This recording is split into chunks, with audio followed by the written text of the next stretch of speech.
Okay, great.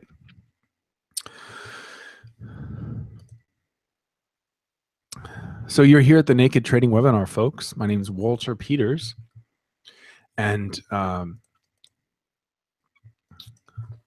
like to trade without indicators. Wrote a book on trading without indicators. You can email me if you have any questions about this stuff. That's my email. And the book, I know many of you have probably read the book Naked Forex. Another one's coming out soon, actually.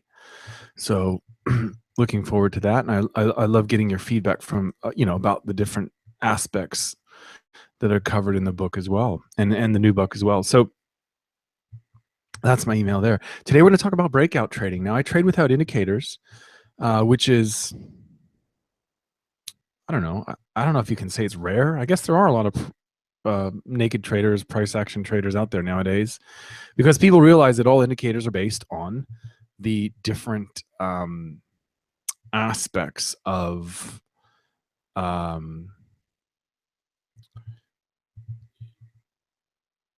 for example, the RSI. Does anyone know what the RSI is? How the RSI is computed? Anyone know? Does anyone here know what the RSI is based on?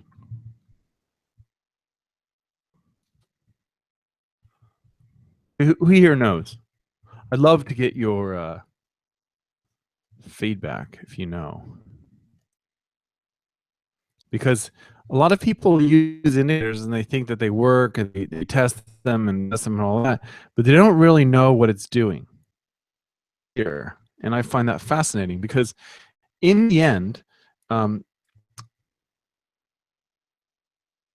all you're doing is seeing the same information that you get when you trade naked, when you're looking at the price action pattern. So you're always looking at the open, the close, the high, and the low. And sometimes you'll add a magic number. Sometimes. But that's not always the case. Sometimes a magic number is added for instance, in the case of a exponential moving average. You can look that up. Google exponential moving average formula, and you'll see what I mean when I say magic number. Okay? Colin, how's it going? How's it going, Colin? Yeah. So Steve says market strength. Yeah. So what you'll notice is it's basically the number of up days and down days. That's what they're looking at. They're looking at the close relative to the high. That's what the RSI basically looks at. It's the close and the high. It's basically looking at up days versus down days. So all of these things that you look at, it doesn't matter if you're looking at momentum, stochastic, MACD, moving average, whatever, all of that information is the same information you get when you look at the candles. So today we're going to look at the 3 breakout trades I want to show you. And I also want to show you, we can look at the live markets from a naked trading perspective at toward the end here after we cover the material. Okay, so let's do it. Let's do it. Let me see here. The first one I want to show you is this is the live example of a trade that may or may not happen. This is what we call a drop trade or a reverse drop trade. Okay? Drop trade is when it's a bearish setup, or a reverse drop trade is when it's a bullish setup. And this would be a bullish setup. So this is what a drop trade looks like. Essentially what I do is, and this is, traders have been doing this for, decades, is I look for a trend line. So I'm not going to argue with you whether or not you draw trend lines like I do, whether you connect the wicks or the closing prices or whatever. This is how I would draw a trend line for this setup, or for this chart. This is exactly how I would draw a trend line. And I would say that this setup is ripe for a drop trade. Does that mean we're going to get a reverse drop trade here? No, I don't know. Maybe, maybe not. But what it does tell me that the market went bullish right up against this trend line and then pulled back and then went bam right up against it again. I think that it will bust through this. I think that within the next 3 to 4 daily candles, the market is going to be clearly, well and truly above this trend line. I believe that from the price action I see here, which is strong bullish candles up against the trend line. I think it's going to break through. Now, the good news is I don't have to take a position here based on a hunch or a guess. With the drop trade, I'm actually waiting for a confirmation. And what I mean by that is this. With the drop trade, I'll write the rules of it here. What happens is the market breaks through the trend line, spends time up above the trend line. So what I mean by that is we have at least 2, 3, 4, 5, 6, 7, 10 closes above the trend line. Then it settles back down and bounces off the trend line. Okay, that's ideal drop trade. Sometimes it'll break, it'll pause, and it'll just go, and you don't get the pullback. But oftentimes you'll get the pullback. It'll bounce off the trend line on the other side of the trend line. So in a bullish one, it'll come back down and find support. With a bearish one, it'll come back up and find resistance. And we'll look at some bearish examples later. But for right now, I just want to make sure that this is clear. All good in the hood, says Colin. That's pretty funny.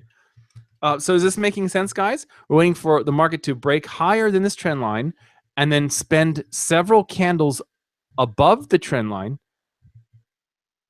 and then pull back and bounce off the trend line. Is that all good? All good in the hood?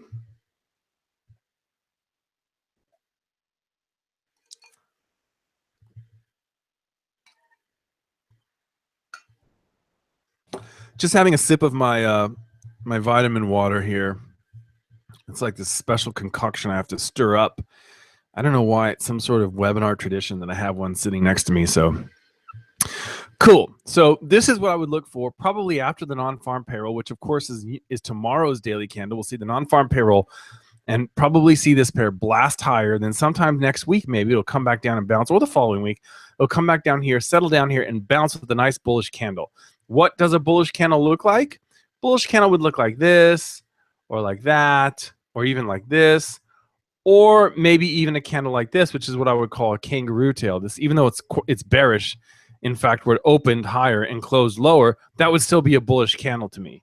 And all of those candles, if I could just pick them up and place them over here on the trend line, that would be an example of a reverse drop trade setup. I would put my stop loss down below the lowest low, whether it's that bullish candle or another candle that made a wick a little bit lower. And I would put my order a few pips, 6 to 7 pips above the high of that bullish candle. So the market actually has to trade higher than the bullish candle to trigger my order. Here's where the fun part comes in.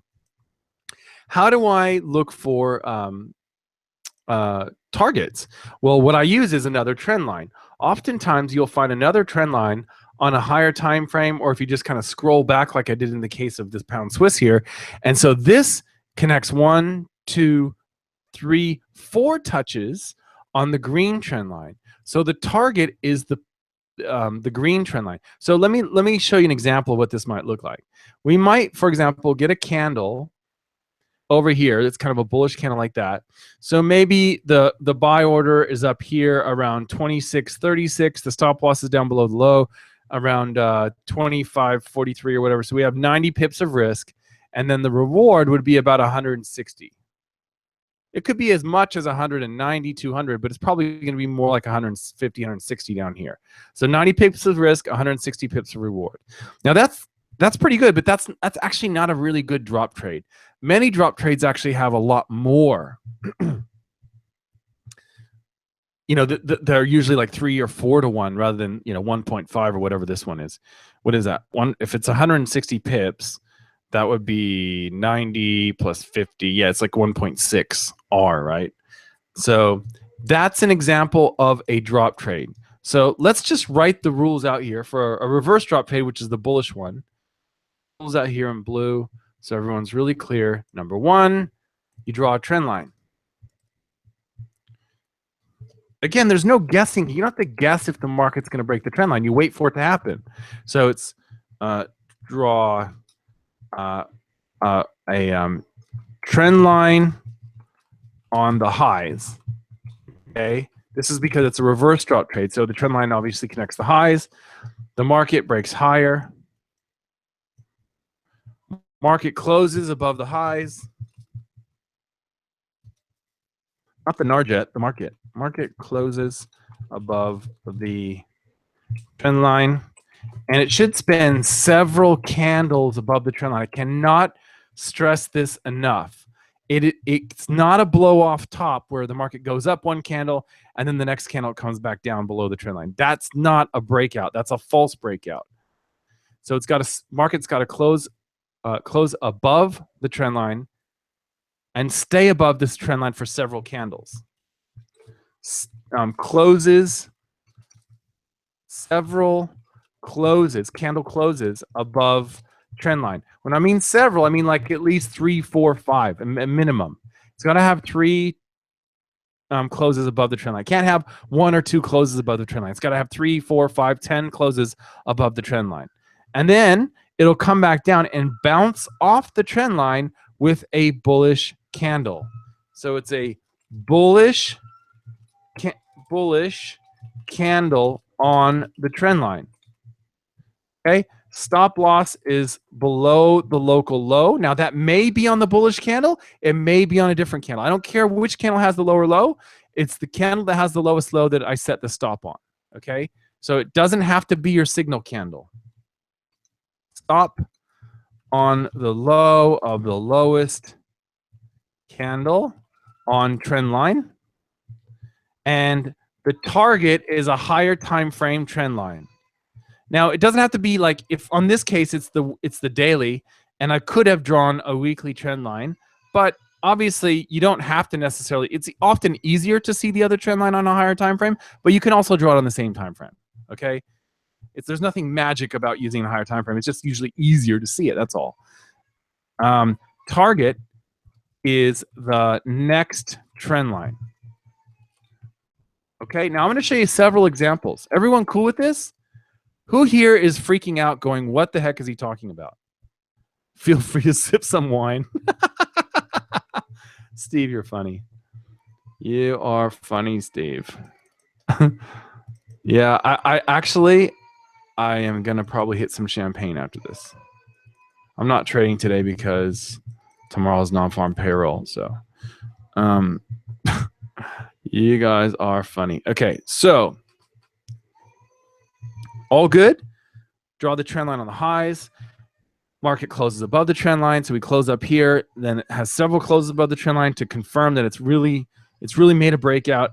Comes back down, retraces, and bounces off the trend line with a bullish candle. I put the stop on my low of the bullish candle, or the nearby candle that has the lowest low. Obviously, I'm talking about candles that have closed above the trend line. When I say the stop placement applies to the candles above the trend line, not the candles below the trend line, right? I mean, I could put the stop below this candle right here, but it's just going to reduce my reward to risk ratio. That's all.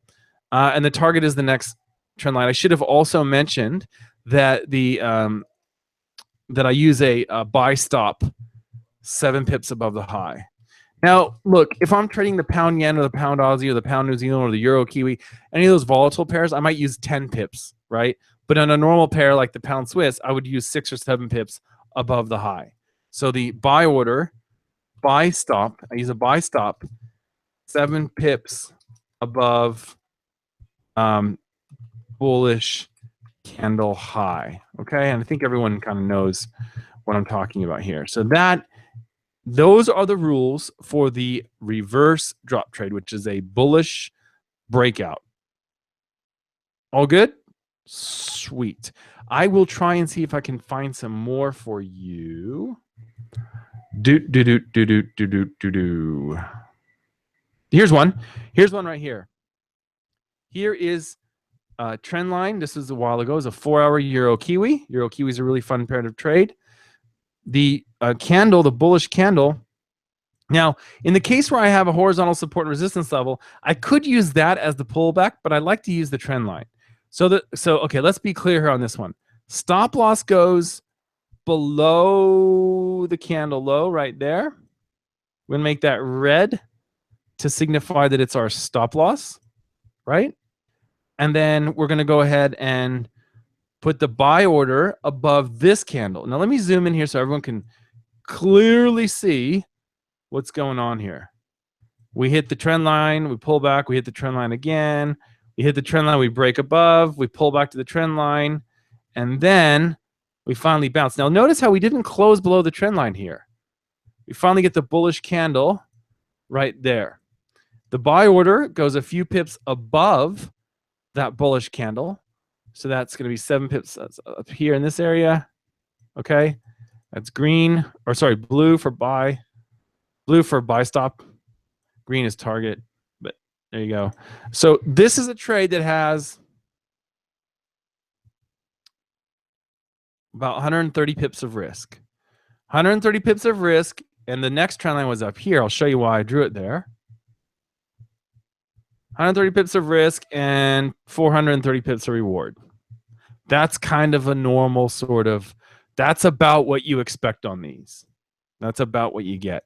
Now let me show you why that second one was that here. I'm going to draw this. The second one, I'm going to draw it in purple or something. Yeah, it's going to be purple, so it's different. The reason why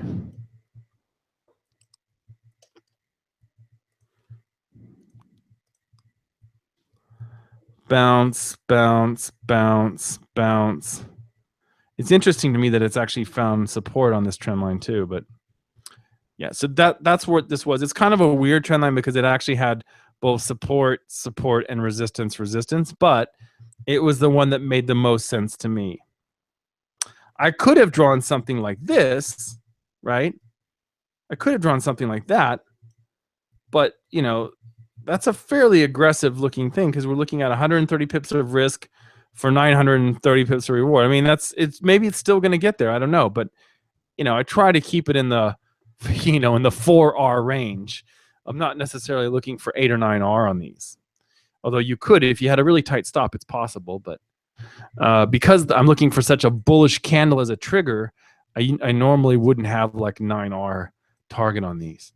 Okay, so is that cool? Everyone cool with that one? You see another? Let me see if I can find a bearish example. So like a another drop trade,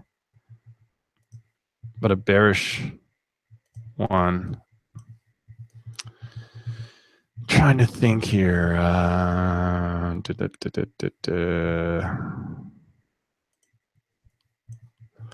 to think of one that we've had. I can't actually remember. Was there a Euro Aussie one?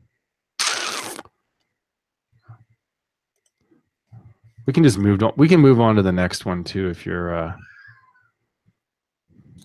I mean, something like this could work, I suppose. Sometimes what you'll notice is, you know, normally I like to see these kind of further apart. The touches are further apart. This would be a different type of setup. We'll talk about that in a moment. But so let's move on to the next one. All right. The next type of trade that's a breakout trade that I like to trade is what's called the last kiss. Now, the last kiss is in the Naked Forex book. And actually, we have one on the yen right now. Let's see, what's oil doing? Actually, we were looking for one on oil. So typically what will happen with the last kiss is we'll see the market in a consolidation box. And we know that it's a box because we have at least 2 touches on the bottom and at least 2 touches on the top. Okay, that makes a box. Now we wait for the market to break out of that box. And again, we want it to spend several candles outside of the box. Why? Just like with the drop trade and the reverse drop trade, why do we want the market to spend several candles outside of the box? Why is that important? What are you talking about, Walter? Why? What does it matter?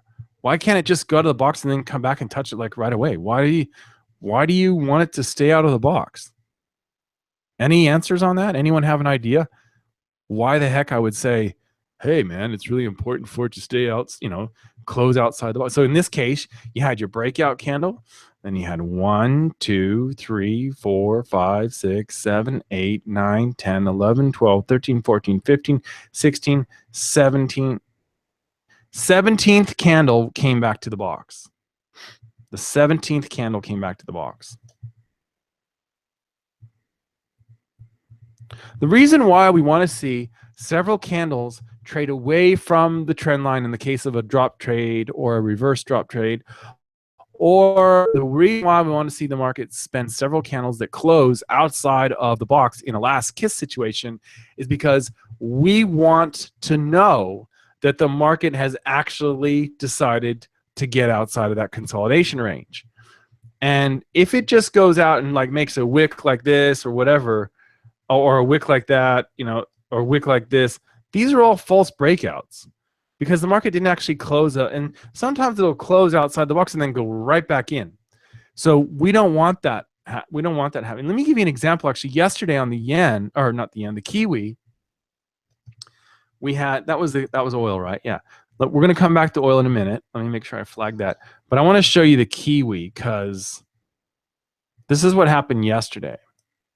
So the kiwi's chugging along here, and you're like, okay, like if you back it up here and you have a look, you go, wow, this support level is so important. Look at that. It bounced off of it there, and now it's come down there, and it's just flatlining on that. Okay, so what's going to happen? Still sitting there. 1, 2, 3, 4, 5, 6 candles are touching the support level. Is it going to break it? Probably. Oh, it looks like it's going. Yes. Oh, yes, we have it. We've got 2 closes below the horizontal level, so it's definitely a breakout. We're off to the races, and the trend is on, right? Wrong, because we see the market immediately come back and touch the zone. Now, it didn't close above the zone until this candle, or it's closed basically on it, and now we finally closed above the zone. We've had the last 2 forward candles here close above the zone. So this was what we would call a false breakout. Why was it a false breakout? Because it spent 2 closes. You could argue really that this one was kind of really close to the zone, maybe or maybe not. It didn't, it broke it and closed beyond it. But you've got either 1 or 2 closes, depending on your perspective, outside the zone, and then it came right back up there. So that is an example of a blow off bottom, like a false breakout, because it's all of a sudden right back up there.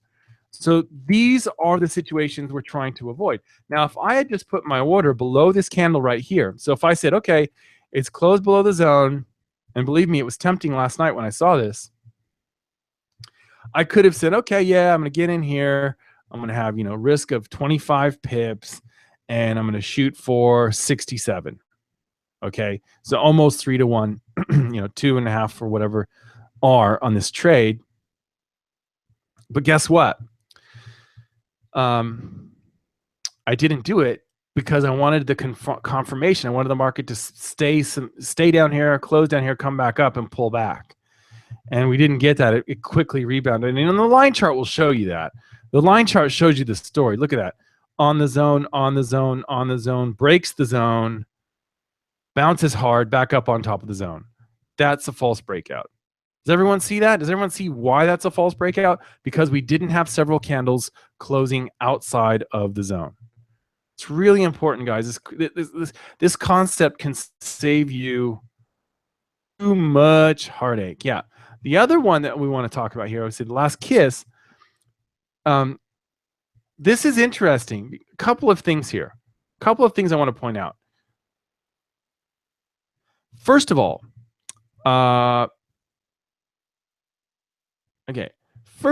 we had, this is kind of complex, but I want to talk about this because it's important. Okay, we had a clean, clear break and close below the box. We had 17 candles stay outside the box, which is brilliant. And actually, there's a very similar setup that's on the yen right now, and I'll show you in a moment. Yeah, it's going to save you from a ranging market, says Steve. Exactly. That's why we do this. Anon says we're going to know if it's a fake out. Bingo. And a false would retrace quickly. Exactly, Anon. So you guys are all over it. This is going to save you so much. And don't take my word for it.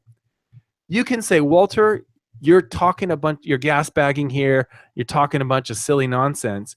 Go into the charts.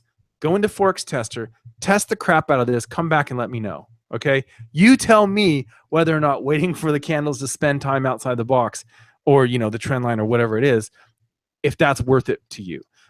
But now, let's talk about this one because this is a little bit more subtle and there's a little bit more going on here. What I want to point out here is that this candle, this candle right here is a Monday. Wait, hold on. Okay, this candle right here that I have with the blue arrow, that's a Monday. Monday, March 27th. Tuesday the 28th, Wednesday the 29th, Thursday the 30th, and Friday the 31st. Okay, so what do you notice about these candles? I'm just going to keep it with these 5 candles here. Friday here, Monday here. What do you notice about these 5 candles? Pick the one that's the odd one out. Which candle is the odd fellow here of these 5 candles? Monday, Tuesday, Wednesday, Thursday, Friday. Just type in the chat box. I'm going to take a sip of my vitamin water again. It's actually like a powder that I put into my water and mix it up. Tastes really good. But apparently it's good for you. But look, 1, 2, 3, 4, 5. Monday, Tuesday, Wednesday, Thursday, Friday. Which day of the week is the odd one out? Is it Monday? Is it Tuesday? Is it Wednesday, Thursday, or Friday?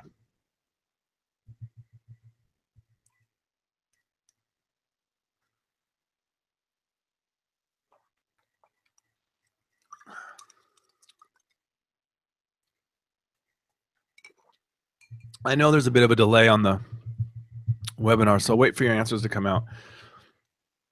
Bingo, Anon. Yep, you guys are on it. Obviously, it's Monday. Okay, so now let's bring your attention to the current week. All right. Again, we've got, what we'll do is we'll mark Monday with the hot pink arrow because we can. And then we'll mark Friday with the blue arrow. So then now we've got a new Monday, which is this week's Monday. This week is not over, obviously. We're still waiting for non-farm payroll tomorrow. Still waiting for today's daily candle to close. So here we've got Monday. Now, what's interesting about this is the whole setup of the last kiss is that the market breaks outside of the box, spends several candles outside the box. Sounds very familiar, right? And then it comes back to the box and prints a bearish candle. Now, do you guys think that this red candle is a bearish candle? Now, I know we have the benefit of hindsight here, but just looking at it as it is, looking at this chart as it is right here, would you say that this is a bearish candle off of the edge of the box? Yes or no? Is this a bearish candle that's bounced off the edge of the box? If we look at the line chart, we're asking, really what we're asking ourselves, has the market bounced off the box and is it going to head lower? Does it look like it's bouncing off the box, only getting ready to head lower? Is the answer yes or no for you? Just based on, I know you know you have the benefit of extra candles to the right here, but let's just assume that here it is, it's Monday, the candle's closed, and this is all the data we have. These are the data we have. We have to make a decision. Is this a bearish bounce off the edge of the box? Fabian says no. Anyone say yes? Anyone say no? Is it a bounce off the box? See, here's the argument. The argument is, if you say yes, then you say yeah, because look at the line chart. It's making a sharp bend off the box. It's closed lower. It's a bearish candle. Yeah, I'm going to put my order below the low of this candle. Now, with the last kiss, the stop loss is a little bit weird. I like to put my stop loss in about the midpoint of the box, usually where I find support and resistance. You can see there's some support here and support here. So this would be an emergency stop loss at 52.48. Let me go ahead and I'll make this a red line, and I'll make it really thick just to signify that's my emergency stop. Now, with the last kiss, the rules are that once the trade's been triggered, if the market comes back up and closes inside the box, on the time frame that you took the trade on, so in this case it'd be the daily oil chart, then the trade is over. Now, if you're sleeping or away from the charts on an airplane and you can't log in or whatever, you know, you're dancing or something or watching a movie and the market does something wild and crazy, your emergency stop is up here. So all your risk is actually calculated off of this. So in the case of this candle, we'd have a selling in at around 50, and the stop loss is here at 52.48. So that's $2.48 that we would have in terms of risk, okay, on the daily oil chart. Now, what's interesting to me about this is that some of you would say it's not big enough, like Anon, and Naeem saying, no, it's not big enough. This not big enough. This is not big enough a bearish candle for me to take the trade. Some of you are saying, yeah, it is. But guess what? You don't even have to argue about it. You don't even have to get in. You don't even have to argue whether or not this candle is good enough or not. You know why? Because it's a Monday. Now, again, I plead, do not take what I say as gospel. Go ahead and test it yourself. Run these in Forex Tester, and you tell me when you take your daily chart trades, which day of the week are you most likely going to get blasted? It's Monday. It's almost always Monday. A lot of people in our private forum at Naked Forex Now have found the same thing, and they've posted their data. They've run through this same thing I've done. My friend Colin in Canada has done the same thing. A couple of people in the forum have posted their data, and we've all found the same thing, which is this. Monday is a terrible day to get into a daily chart trade, which by extension means obviously also getting into a weekly chart trade. But that's beside the point. And the other day that you might want to pull back on is Friday. So Friday is not as bad as Monday, but certainly if you had to take one day off, it would be Monday. And if you wanted to take 2 days off and have a 3-week trading week, which is typically what I'll do, not always, but typically, then it's Tuesday, Wednesday, Thursday. Those are the days you want to trade. And so what we have here is an example of, by using the Monday no trade rule, we wait. Instead of placing an order here on Monday, we wait to see what happens on Tuesday. And guess what? Tuesday, it rockets true to form. Monday was a down day. So the rest of the week so far has been up. And guess what?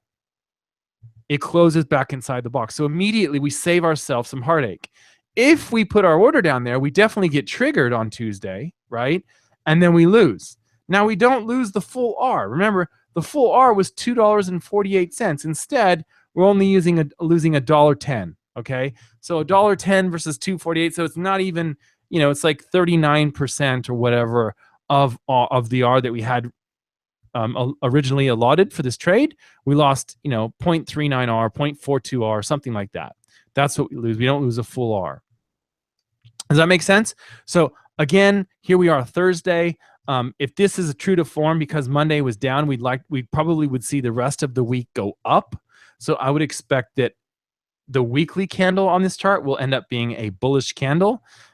And the reason why is because Monday gives us a clue. Monday often goes in the, quote, wrong direction. So that's just something I wanted to highlight, because it's really easy to see that here. But if you're just looking at the candles and you're not paying attention to the day of week, you might have missed that, and you might have ended up with a little loss here. But if you do what I do, which is wait for Monday to happen, and this can work both ways. So it can stop you from getting in a trade in this instance. And last week, or 2 weeks ago, I think it was. Yeah, 2 weeks ago, on the pound, I used this principle to get out of my trade. Let me show you. This is so cool. I know it's kind of an aside, but we still have time before we get into the last breakout. So let me show you. Where is it? Where's the pound? There it is. So here is my pound trade. I want to show you. So this was a simple bounce. It was a breakout and a bounce. All right. So I took a trade.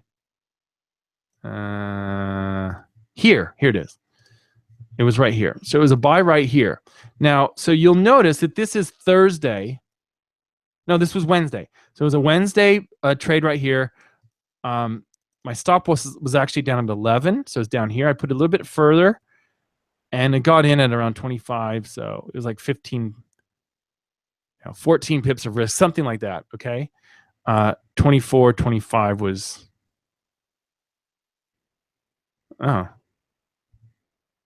No, 35. It was 35. It wasn't 25.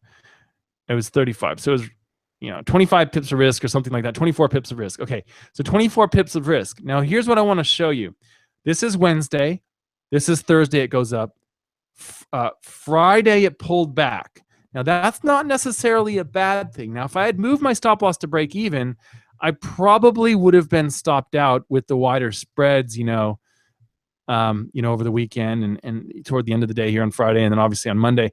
But here's what was interesting to me, and this is what was so critical to my management of this trade. I had a target around here that was hit on Monday, and then when this candle was forming right here, I pulled the plug on the remaining lots of the trade.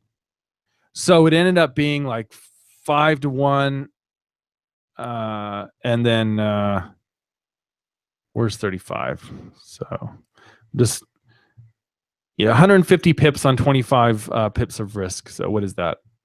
Whatever, 6 to 1. It was like 5.8 R or something like that. And the other one was 3.8 R or something like that. Doesn't matter. The point is, the reason why I wanted to get out of this trade was because I at this stage, I knew that New York was getting ready to fire up.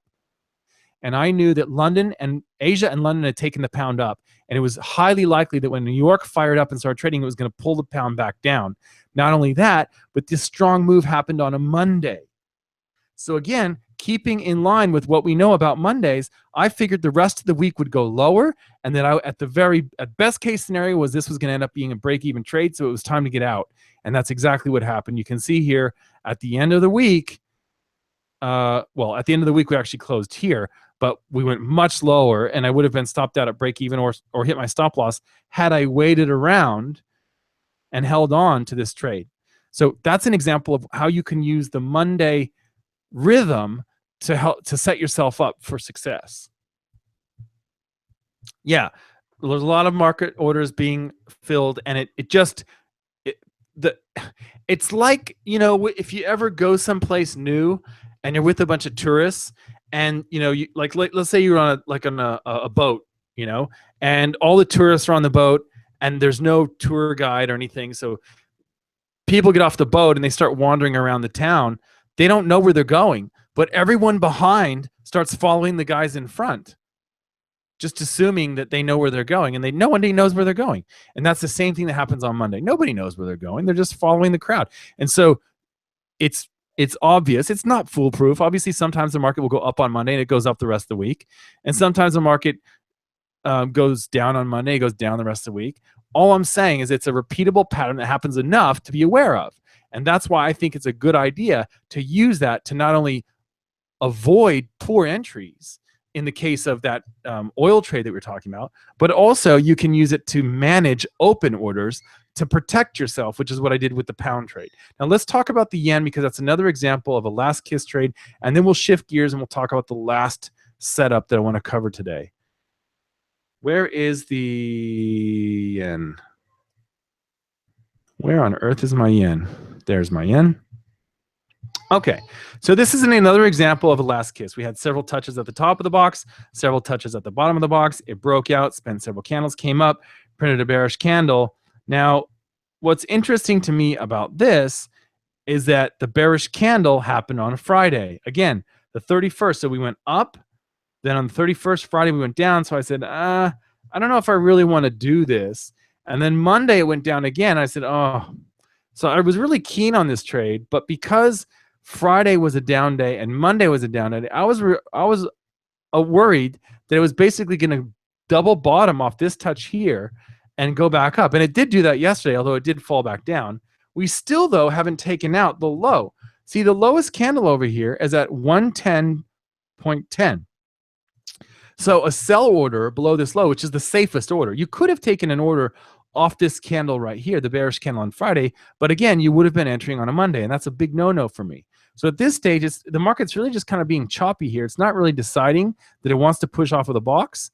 It's a little bit below the box, but it's not clear, and so I basically didn't take this trade. And this is another example of using that Monday thing, okay? All right. So, and there was a reverse drop trade here. It went up above the trend line here. See that? The green trend line, it went above, but it never gave us a really strong bounce. It kind of just spent a few candles and fell back down. So this is an example of the market didn't spend enough candles above the trend line and come back down and bounce off of it. I would have been fine if it bounced off the horizontal level too. It doesn't have to be only on the trend line, but because this horizontal level was so close, I decided that if it bounced off that, I would also buy, but it never did that. It just kind of stayed up here and then boom, fell right back down. So again, by using that rule of waiting for several closes above your zone or your trend line, you avoid a loser. Now let's move into the last setup, which is called, let me see if I can show you an example.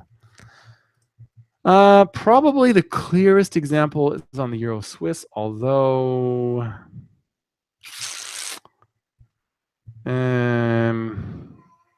here, I'm going to zoom in here. I'm going to show you this. Well, if you guys have a chart that you want to see, feel free. Just send me the, send me the one that you want to see. But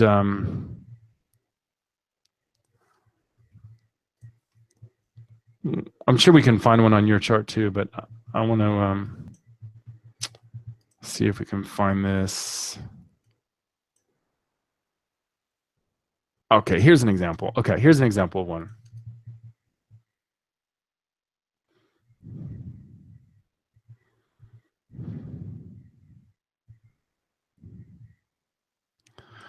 Now, unfortunately, there's two things you need for this one. You need a horizontal support and resistance zone, and you need a trend line.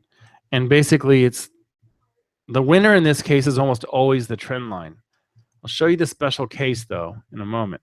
So here's my trend line, my purple trend line, which is holding these lows. Here's my horizontal level, which is holding the highs, right? So this is a squeeze play, and what will happen is the market will pop, and it usually pops to the horizontal side. And it doesn't matter. It could also be a downward sloping trend line and a support level. It doesn't have to be resistance with an upward sloping. You can have the reverse of this. Now, what happens here is the market breaks the trend line, or breaks the horizontal level, and then spends some time up here and then pulls back. Now, this is a kind of a weird example because it didn't really give us the pullback. Sometimes what you'll get is it'll break above and it'll give you a kangaroo tail like this, or it'll have a big bullish candle and then a big bearish candle right away. And those are false breakouts, and you can fade those and go the other way. But in this case, what happened is it broke out. It really, I mean, if you would have seen this on a lower time frame, like a 15-minute or something, I guess you would have had that retouch.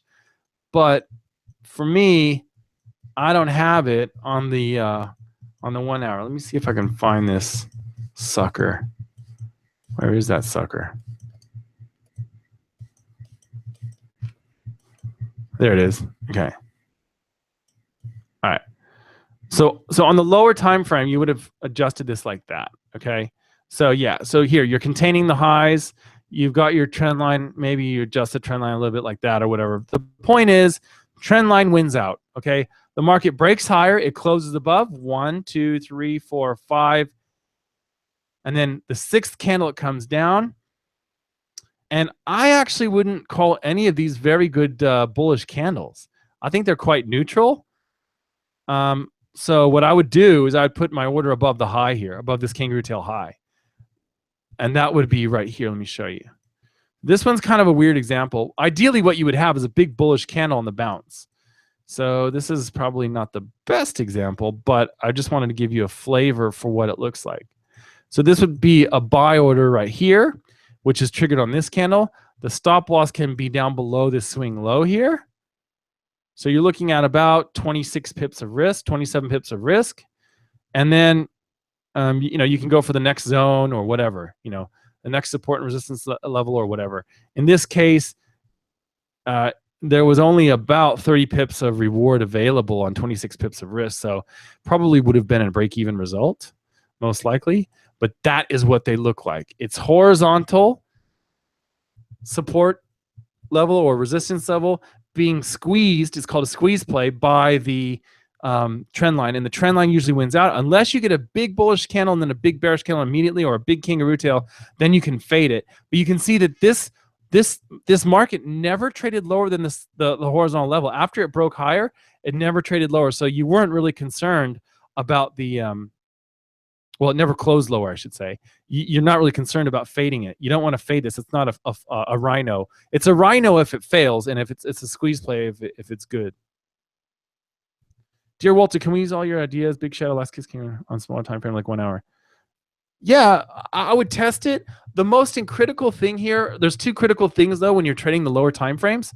One is that you need to have really good support and resistance zones. So for example, if I was trading a double top, like a whammy or a moolah off of the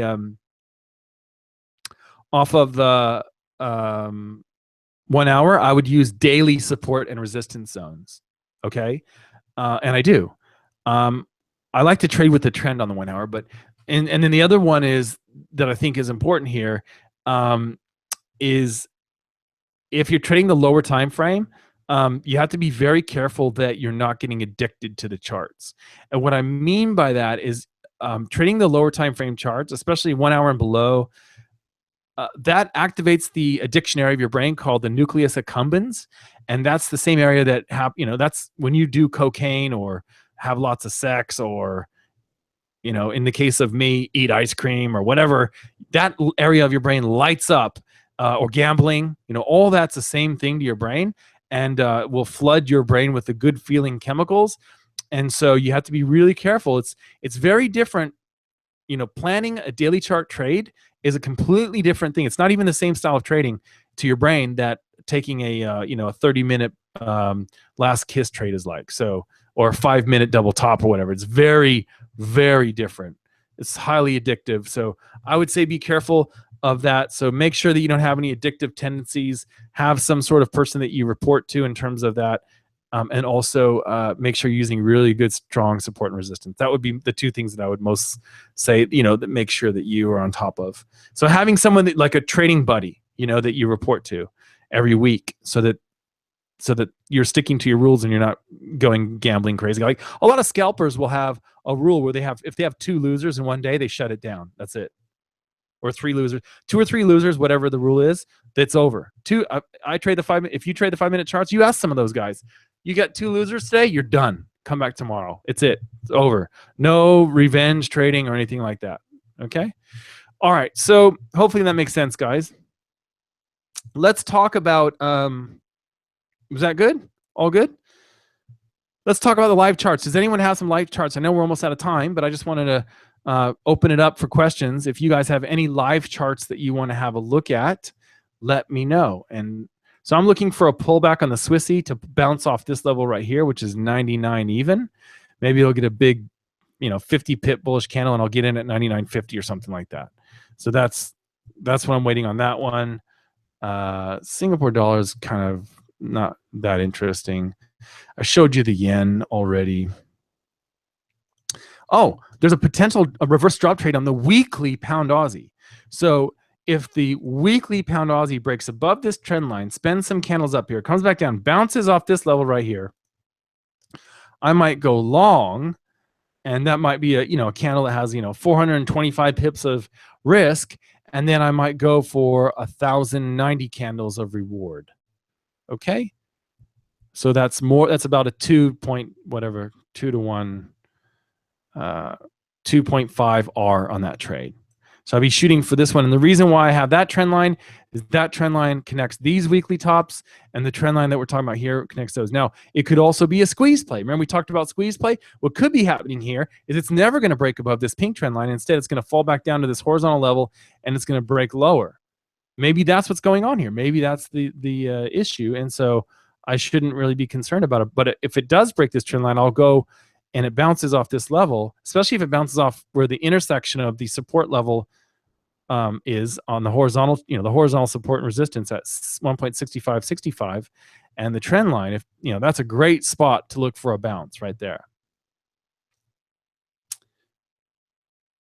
So that's another one that I've got my eye on too. So the Swissy and the pound Aussie are two that I really like at the moment. So, all right, guys, I really appreciate your time. Thanks so much. Hope to see you at the next Naked Trading webinar.